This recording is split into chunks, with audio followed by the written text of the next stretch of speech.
If you struggle with low energy, intense cravings, or stubborn weight gain, especially around that midsection, those could be cues that your metabolism is out of sync. And if your goal is to lose weight, then getting it back on track is step one. But poor metabolic health doesn't just affect weight gain. Heart disease, stroke, cancer, diabetes 3, which is Alzheimer's, prediabetes, and diabetes are as a result of a lack of metabolic health. That's Doug Carlson. He previously made his mark as the brand builder of FIJI Water. Now, as the co-founder of Good Idea Inc., a functional sparkling water that balances blood sugar, he's turning his focus to an issue hiding in plain sight. That metabolic health is actually the biggest crisis facing the world. Only 1 out of 10 people in America are truly metabolically healthy.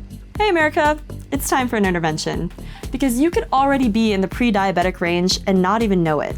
And the hidden driver of poor metabolic health? Unregulated blood sugar levels. In this video, we'll break down how blood sugar shapes metabolism and what you can do to take back control. But first, if you're new here, welcome to the Nutrition Insider. We share expert dietitian advice, bust common health myths, and break down nutrition trends. We bring you into the conversations with founders and CEOs of natural product brands, giving you an insider look at the industry. Coming to us means that you do less ChatGPT-ing. Good, I'm working way too hard for you humans these days. So now that we know metabolic health is a major crisis, the next question is, what's driving this problem in America? It's diet. Pure and simple, it's diet. The worst things, though, are the processed foods that are refined carbs and the sugary drinks that we still in America drink a lot of. This isn't mine.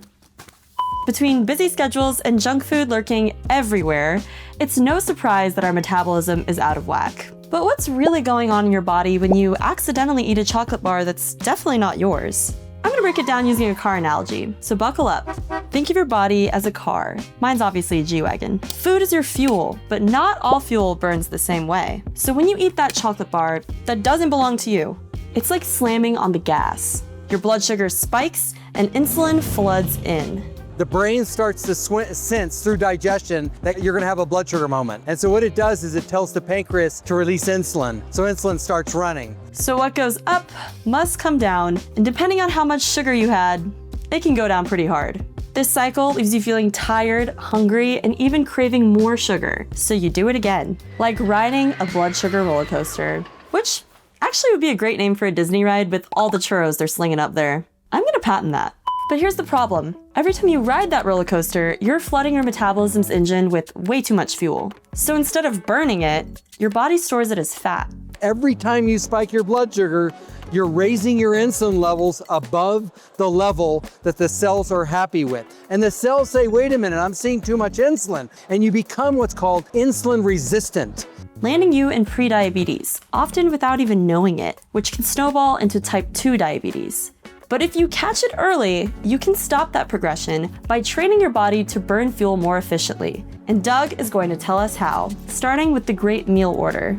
So the great meal order is leafy greens, that's fiber, then go to your proteins, and then go to your fats, and then bring in your complex carbs later. That will slow digestion so you won't be as spiky.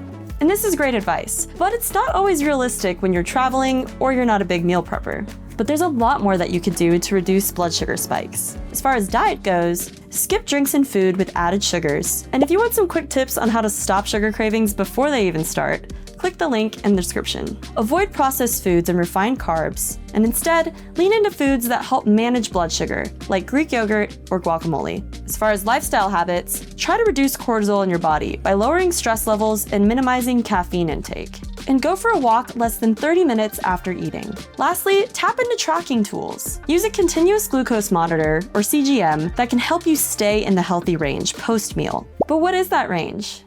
Doug? Keep your blood sugar between 80 and 130 milligrams, and it's unbelievable how long you can go without craving for food, because you've done one simple thing. You've kept your blood sugar in range between 80 and 130, and that's sustained energy. Steady blood sugar isn't just about feeling good in the moment. It's about protecting your metabolism, making weight loss easier, and guarding your long-term health. 90% of the reason why people die from disease related in a given year is because of a lack of metabolic health. That's the biggest epidemic facing the entire world. And that's pretty scary, but the path to a healthy metabolism is possible, especially now that you have the tools to start. You can turn that train around 180 degrees and you can reverse type 2 diabetes, you can reverse pre-diabetes by getting your body so you're not spiking above 130, and you can reduce insulin resistance and regain metabolic health.